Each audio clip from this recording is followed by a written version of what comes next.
it's still me. Hold on.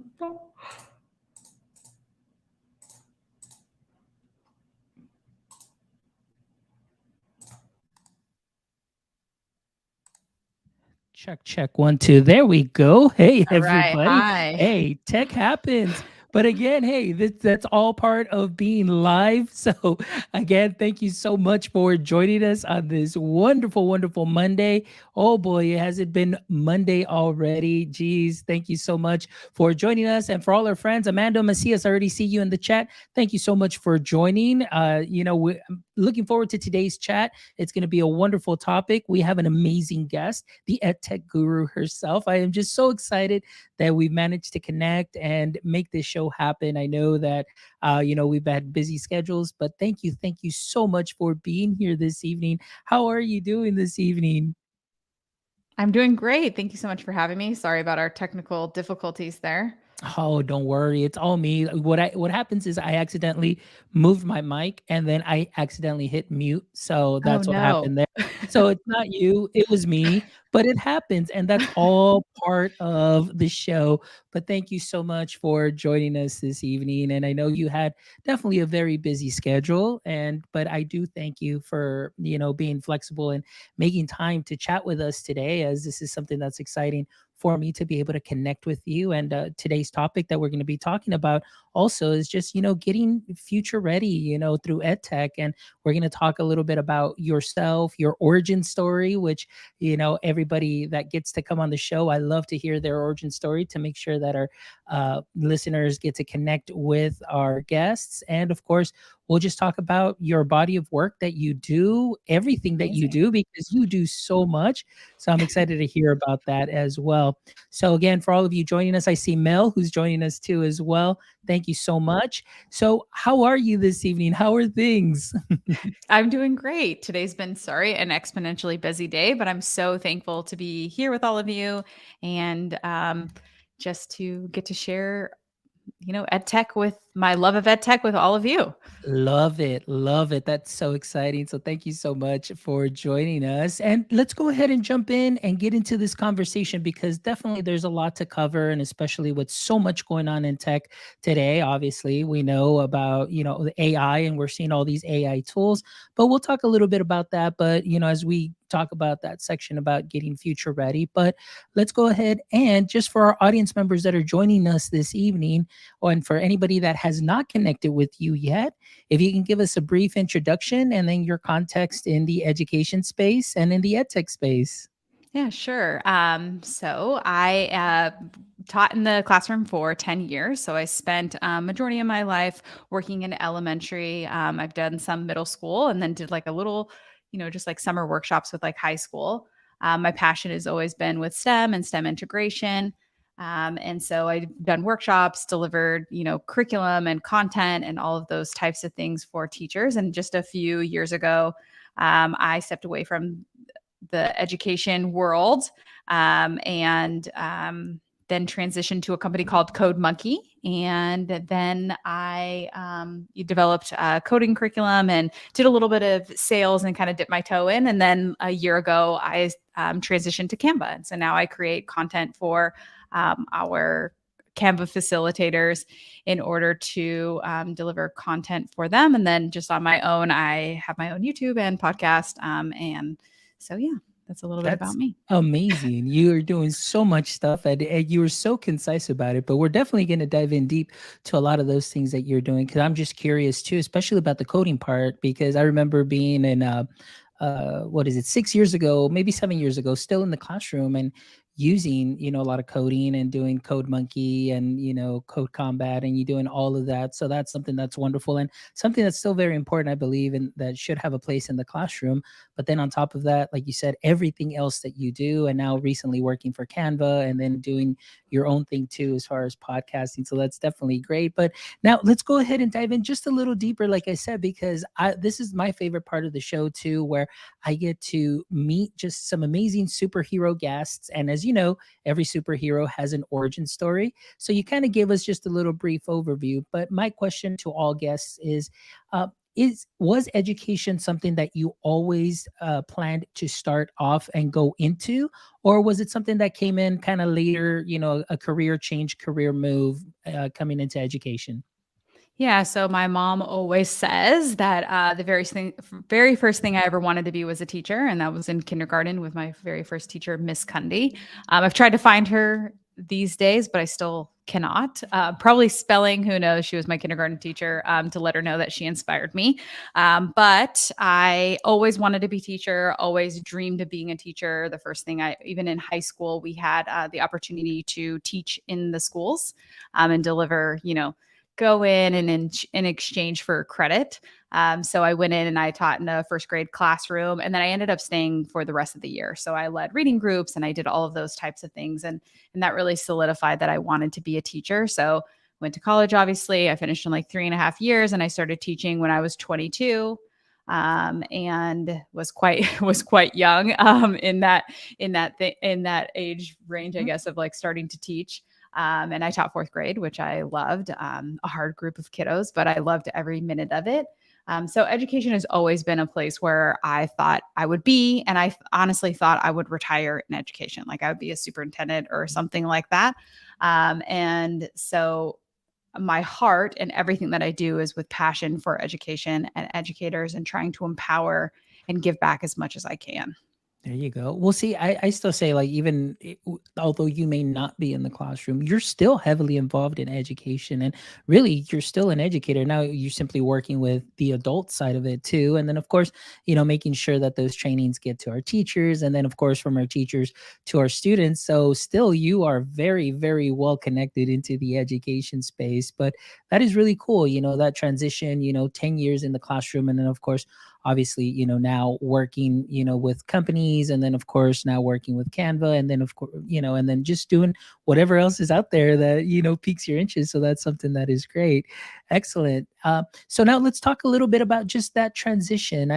But before that, let's just get talking a little bit about that coding. I mean, obviously, if something that you kind of went into or followed or pursued, with coding must have been something that you might have integrated in the classroom too as well. I mean, so if you can tell us just a little bit about that coding experience in your classroom, because I definitely want to pick your brain, because that's something that, since I haven't been in the classroom for a while, definitely do some STEM camps, but just wanting to know how you would implement coding in your curriculum, in your teaching days in the classroom.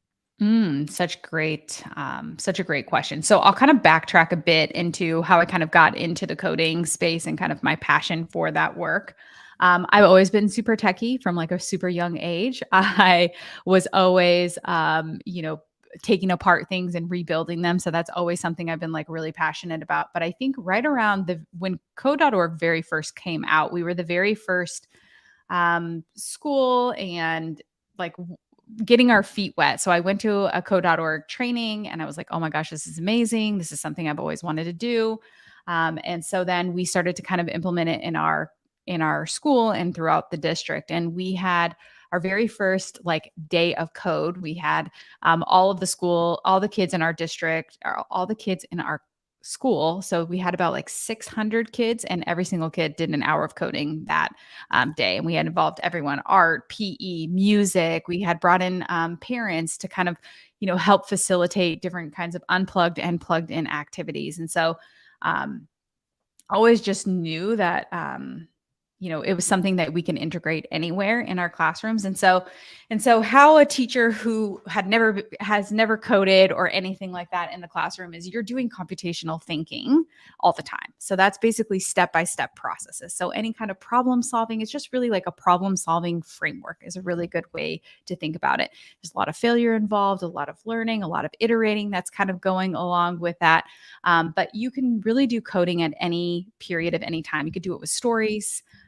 You could do it with anything. So I always just had, always started with like an activity of using the tiles on the floor, and having students like I would take big pieces of paper and have them draw like an arrow, and use their body to like move. So I did it with like kindergarten. So they would move, if their arm was forward, they move one step forward. If they turned to the right, then their whole body had to move to step, because that's how you do in coding. So coding is quite easy to implement because it is a mathematical framework. It's a problem solving framework. So you can really use it in anywhere that you do anything. And I had students building, I taught fifth grade. So they did multi step addition problems by building a scratch story and telling a younger student how to do multiplication using the story. So there's lots of ways that you can integrate it.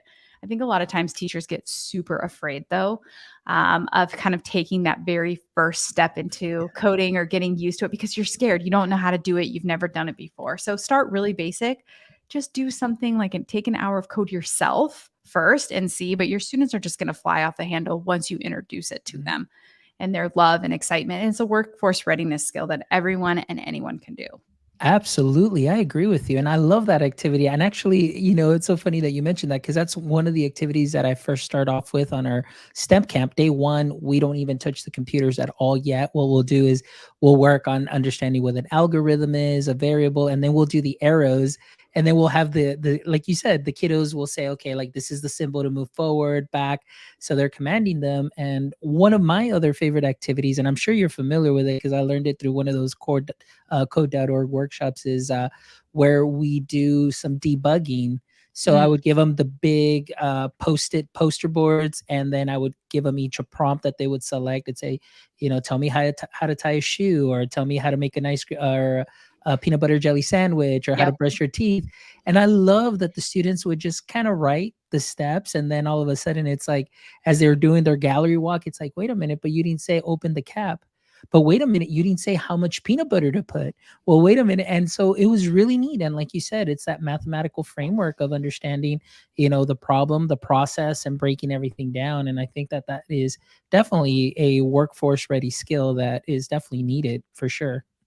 Yeah. And another activity that I love to do is have students have like a bowl or a cup of something. And so you just kind of put something in it and they have to walk that bowl or cup or whatever to the other side of the room. And the other student has to be the driver, but the one student who has the item has to be blindfolded. So they have to give them the steps and see how they do it. And then they switch roles. The other person then reads those steps to the person who had originally given them and see if they get the same result. And often it's not the same because they missed a step or someone interpreted it in a different way. So that's always like a surefire way. Also a really great activity to do at professional development days Ooh, for nice. teachers. Definitely, for Yeah. sure. So now you're getting me all excited too, especially just talking about this, because this is something that I'm definitely passionate about. So then, you introduced the coding in the classroom and so on. And then, of course, now, transitioning out into the classroom and, doing professional development and so on. So tell us a little bit about just that transition from classroom now into working with teachers, and maybe even in your current role right now also at Canva, because you do design some of those instructional lessons for, customer serve, or I'm sorry, what was the title? CLCs, or Yeah. Canva learning consultants. yeah, the You Canva did your learning research. consultants. Yeah. So the transition from the classroom to the world of EdTech, I had been a meetup organizer before that. So I had organized just a meetup locally in Austin when I had moved from Colorado to Austin and just wanted to kind of build my network. And so we had a partnership between EdTech companies and teachers, and we just did a lot of that like networking piece. So I always knew there was a space for educators in EdTech. On the other side, on the more corporate side of things. And I've always done workshops for teachers. So that part for me was not a total wasn't as challenging as it might be for like others. But I think what's more challenging is that when you're creating this content or these like professional development trainings, is you really have to speak less to your personality and more to like represent the company and what the mission is, because you really need to train teachers the best that you can on the product so that they use the product in the classroom.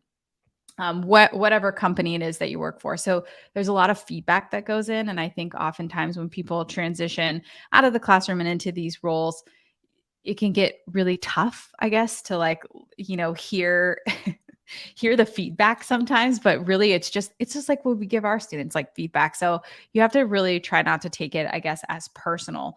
But I think working with students and working with teachers, it's just amazing because when you're in your four walls of the classroom, you're only just working with the students in your building or the students in your in your classroom. But when you are working on this other side of this ed tech field, you are actually getting the chance to, um, meet more teachers and touch basically your work then impacts more students. So for me, that's like the most meaningful part of it. Um, and just being able to be iterative. That's a really important piece of it. It definitely is, and I must say, also myself, just transitioning from outside the classroom into this current role too, and being able to work with teachers and training teachers within our district, man, sometimes that first feedback was like, oh I wow, know. Stings at and first, right? And then you're like, okay, it's yeah, not so personal. yeah, it is. But you know what? It may hurt at first just because you may not be used to being on that other side. Like you said, working with students, we do give them the feedback, but then it's kind of like, okay, that's cool because now it's like my friend yeah, oh my gosh, Al Kingsley. Sometimes I would be like, oh man, like I did terrible. This was such a failure and so on. But learning from that feedback, you just take those little wins and then you use those as stepping stones to get better for the next, PD, and just really seeing and getting to know your audience a little bit more. I mean, just because I was in one school and didn't get to meet all the teachers in all the district up until now, and still, with new teachers coming in, teachers retiring, and then so you're filling those spots. It's always new teachers coming in and getting to know them and building those relationships. Definitely an important piece, that's for sure. So now you said you did the meetups, you grew your PLC, or your professional learning network, or personal learning network, like I like to call it too, that personal learning family.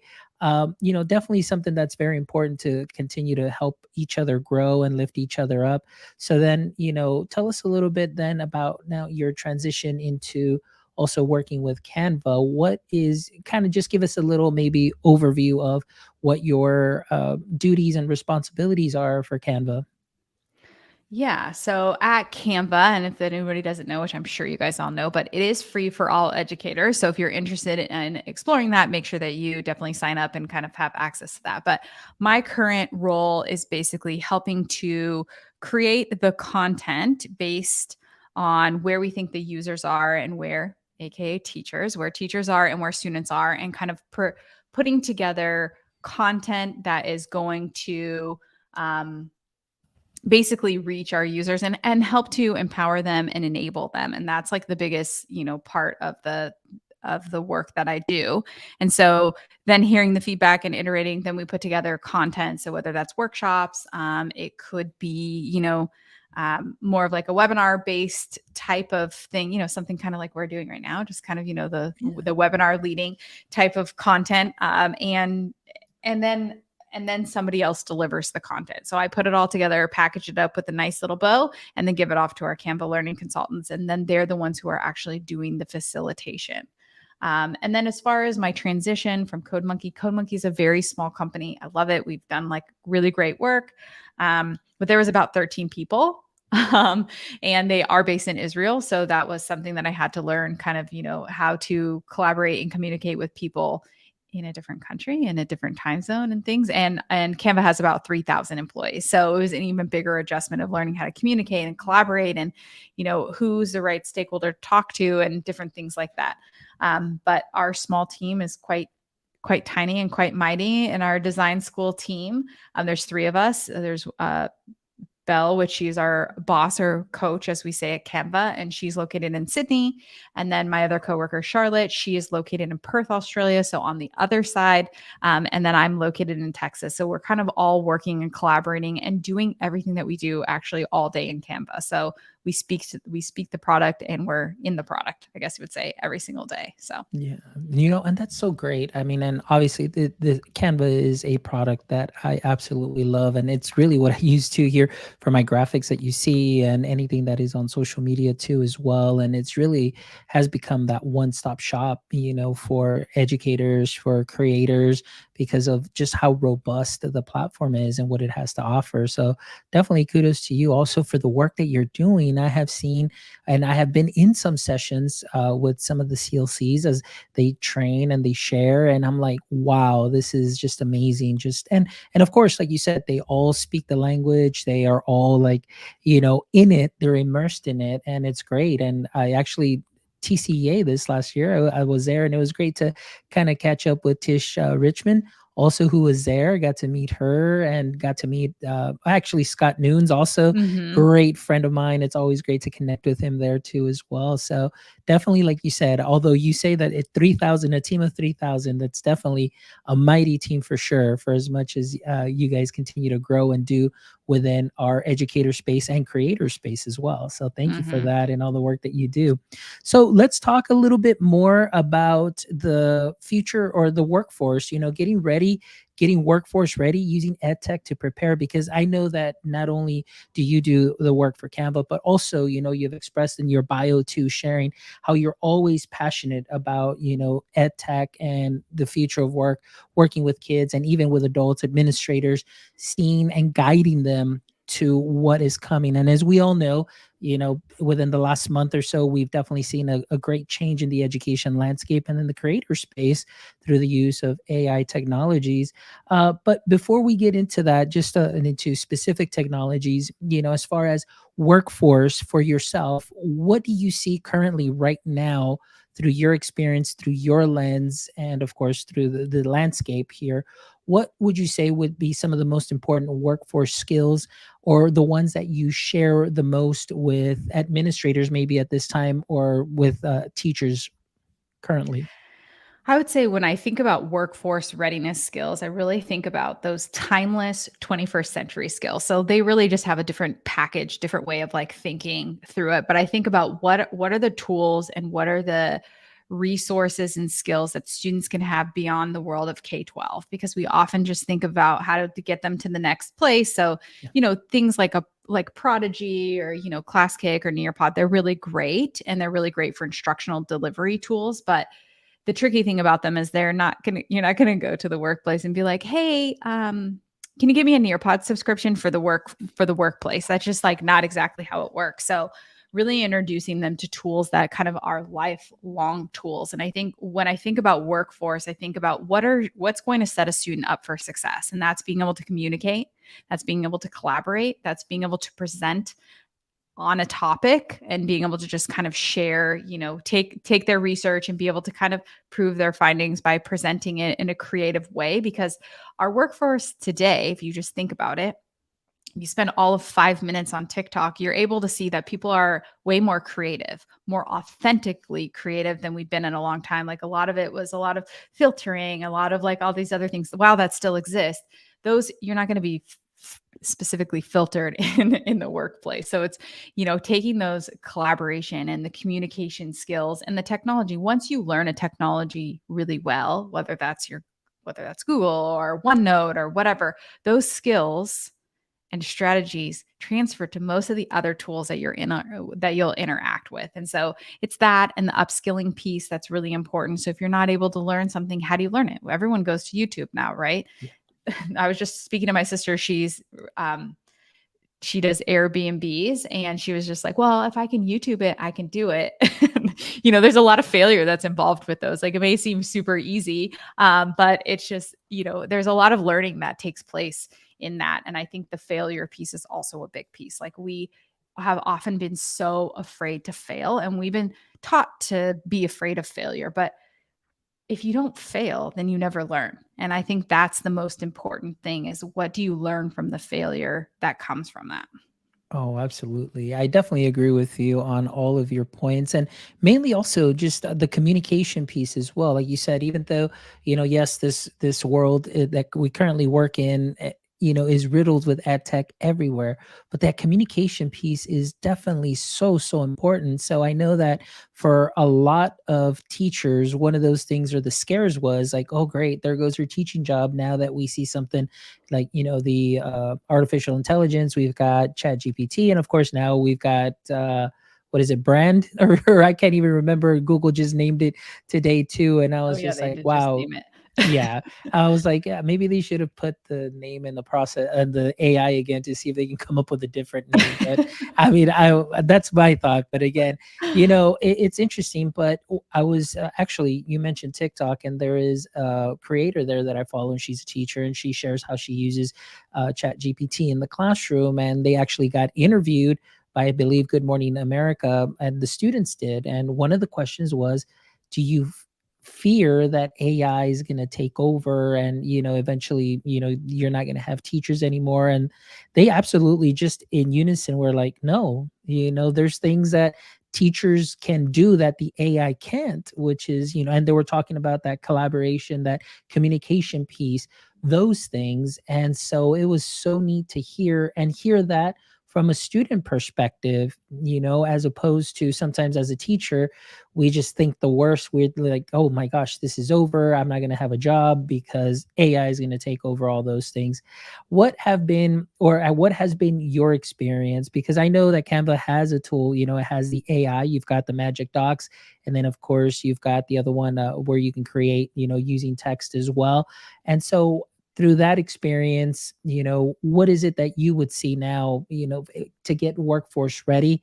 Do you really see that AI is going to take over a lot of things, or do you see that there's still going to be a place for, educators and creators everywhere? So I think there's two folds. I think when EdTech first came out, teachers thought it was going to take their jobs, right? Like that's always been a fear. There's always going to be something that's going to be there, and technology isn't going to stop creating and stop being innovative, because at this point we're beyond the point of like things going back to the Stone Age. Like that's just what it is. So I think as a teacher, I think every EdTech and AI and everything is not designed to replace you. It's going to help make things easier as much as possible, but it's never going to replace you. And I think that's like the number one thing. Now, do we have to teach about it? We do. But there's been Jasper, there has been like Quillbot, there's been all these like AI things. It's just Chat GPT just came to the forefront and now is like the big hype. And you're right, in Canva, we have Canva Docs, and in Canva Docs is Magic Write, which is the same sort of technology that is Chat GPT. Right now, we don't have it turned on for educators because we're trying to weigh what's the best way to do that and how to do that so that teachers feel safe, administrators feel safe, and that we're not having that fail safe from students. But what I think about AI is it's just something we're just going to have to teach. Like, how do you do it? How do you critically think?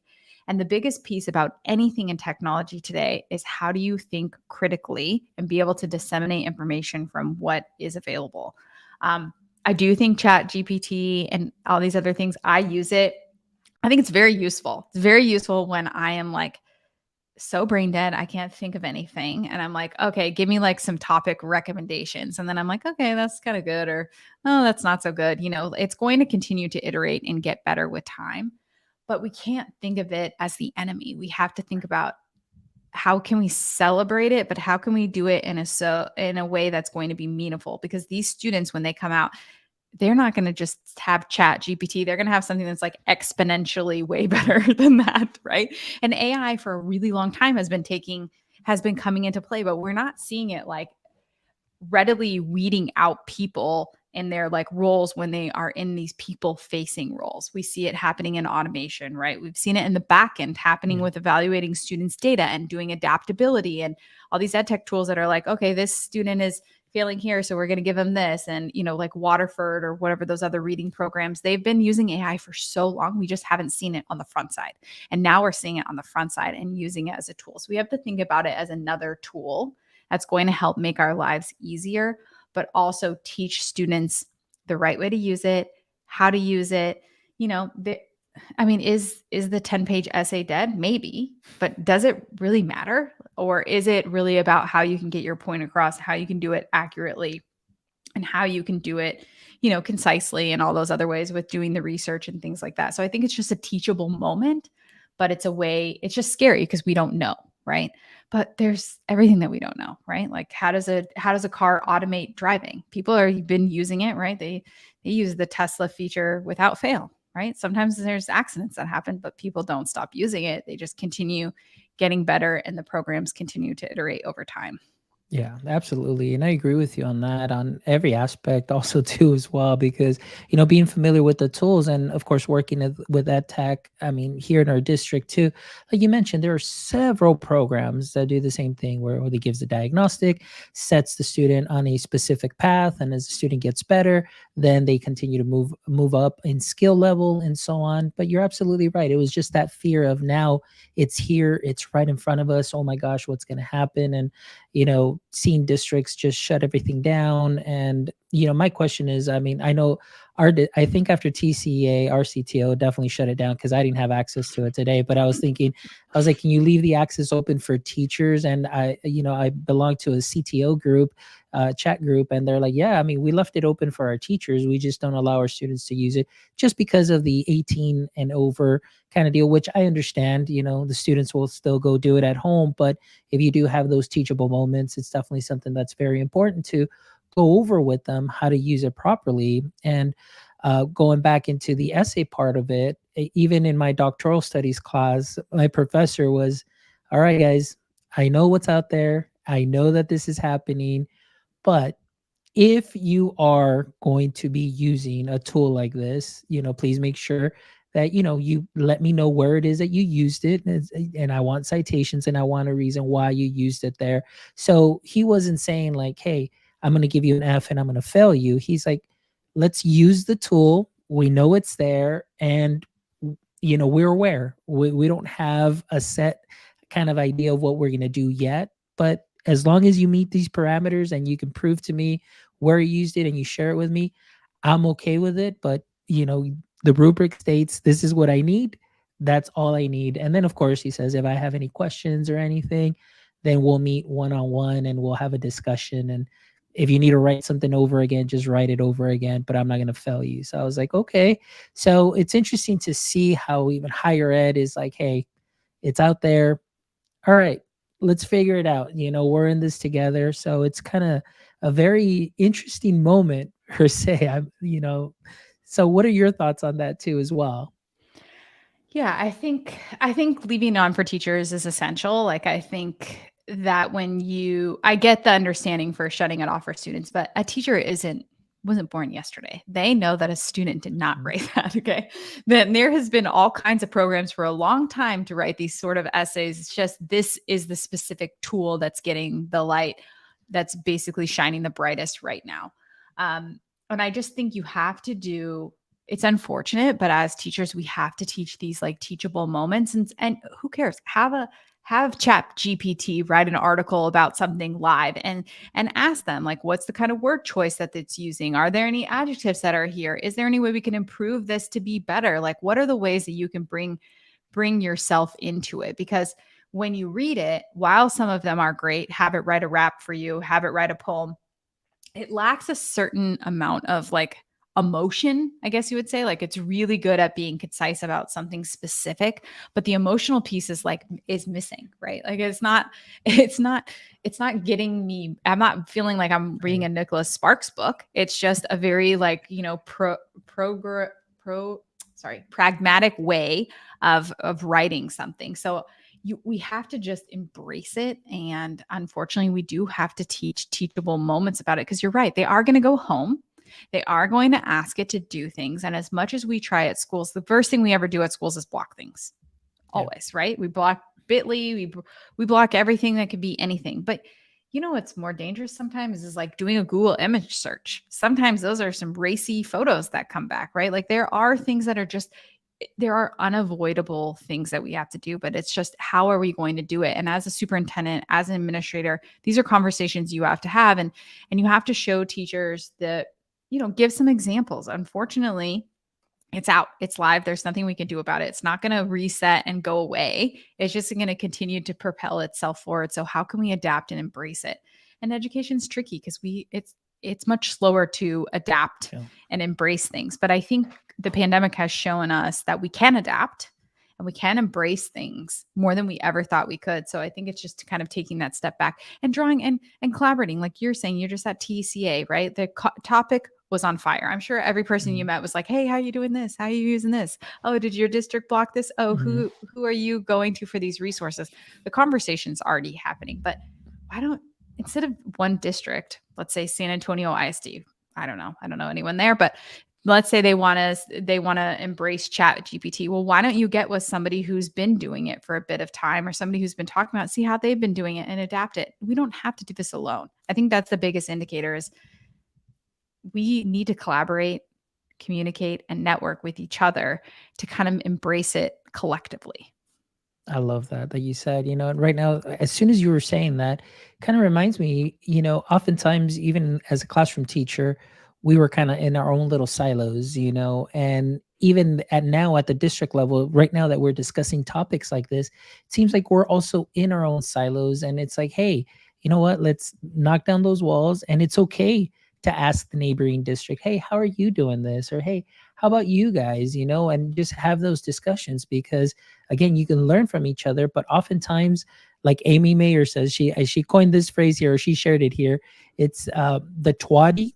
This is the way we've always done it. And so a lot of times we suffer from the this is the way we've always done it syndrome.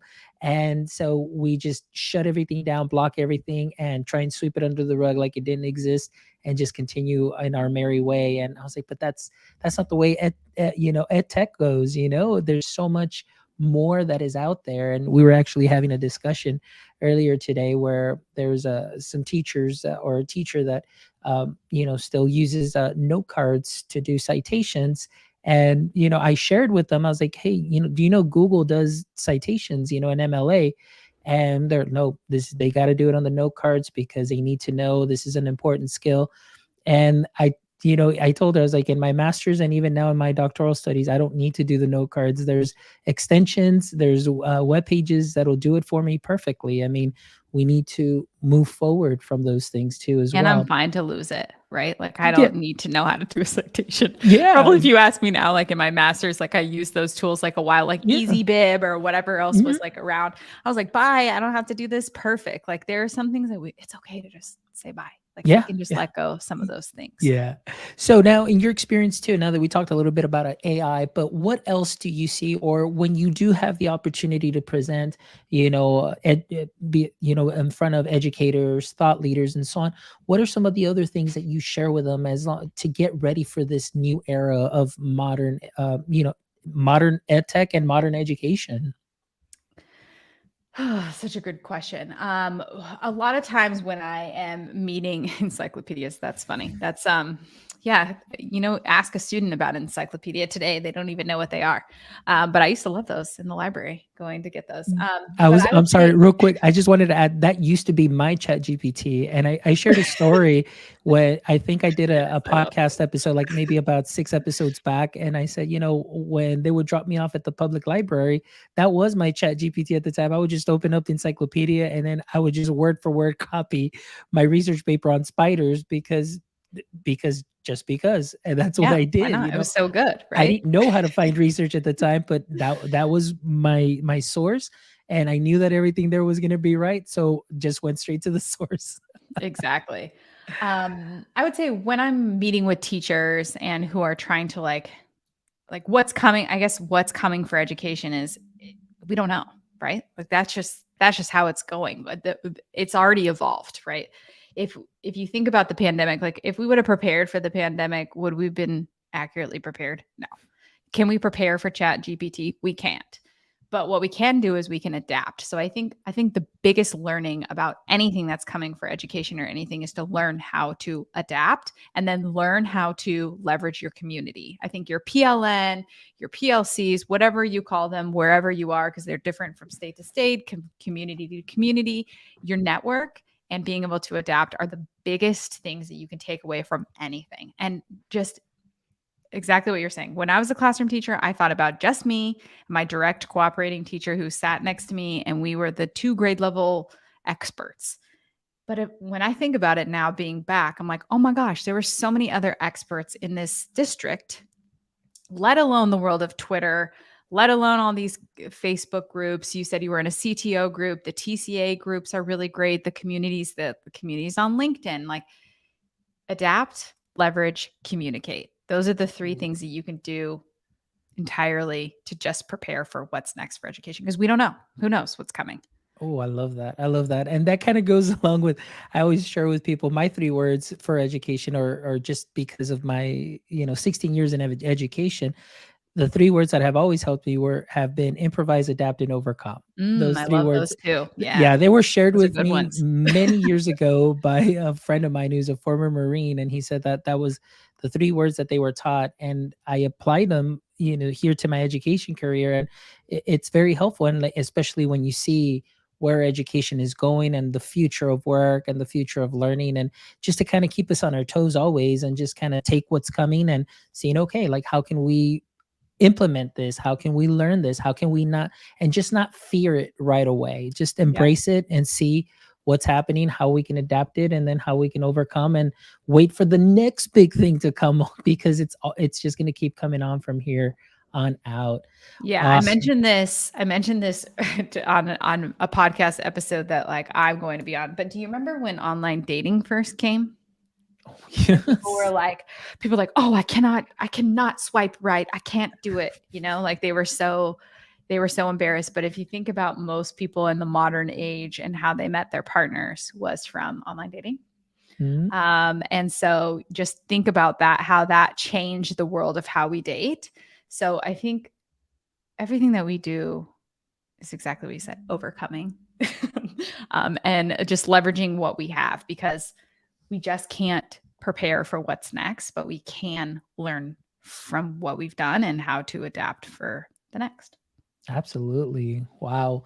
Well, this has been an amazing conversation. Thank you so much for your time. I know you had a very busy day, so definitely respect your time so you can get some rest, because I'm sure you've got a week ahead of you and everything.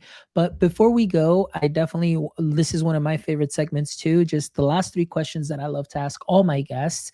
So, my question to you is, or the first one I should say, is in the current state of education, what would you say is your current edu kryptonite? Ooh, my edu kryptonite.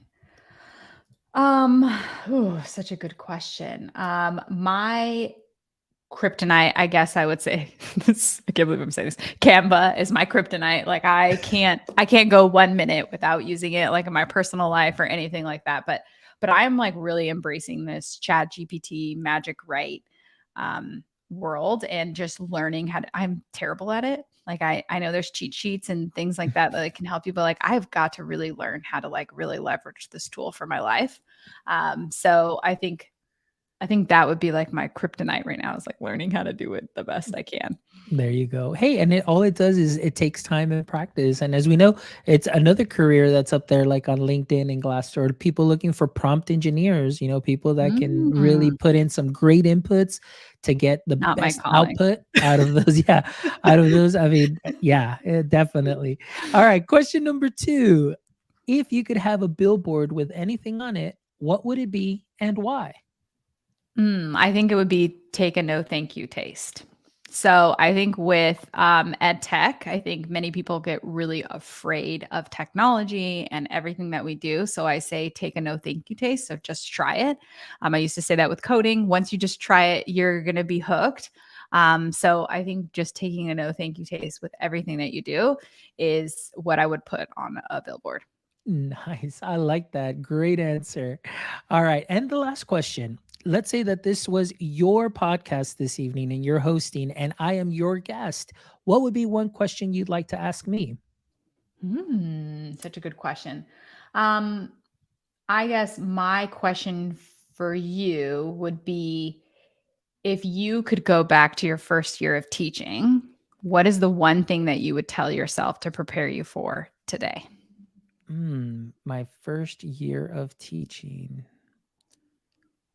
All right. So my first year teaching, I transitioned from business and marketing into teaching. So probably the first thing that I would have done as soon as I would have come into my classroom is really seek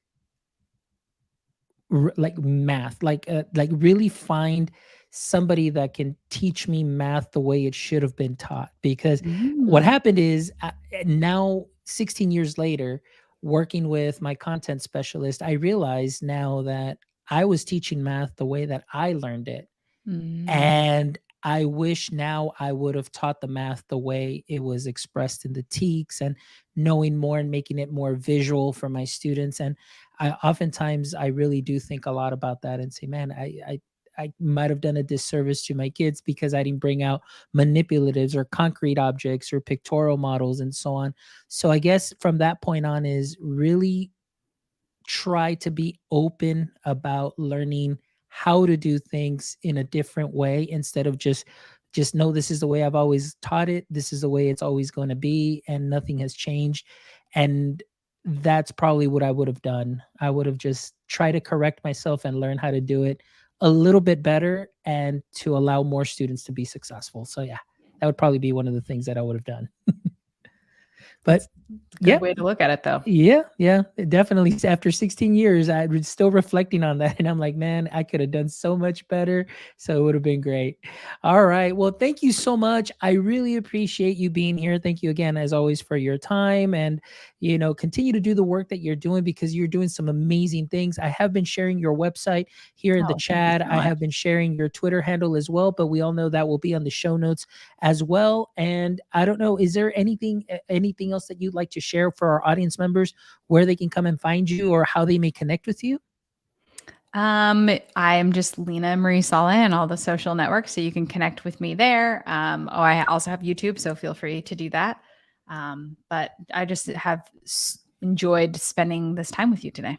Oh, I really appreciate it. Thank you so much. It has been an amazing conversation. It is just awesome, and especially about a topic that we both love. And of course, for our audience members, thank you so much. For Amanda, for Mel, who's joining us, Tim, who stopped by briefly, and for all of you that are watching right now live or will be catching the replay, thank you as always from the bottom of my heart for making my EdTech life what it is today.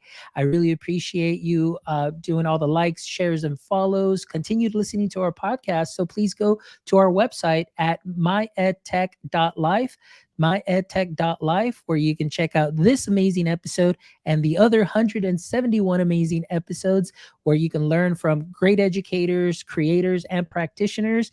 You can take a little bit of that knowledge, sprinkle it onto what you are already doing great. And if you'd love to support our mission, you can definitely stop by our web store too as well, where you can get yourself some My EdTech Life merch, or you can just stop by and buy us a cup of coffee.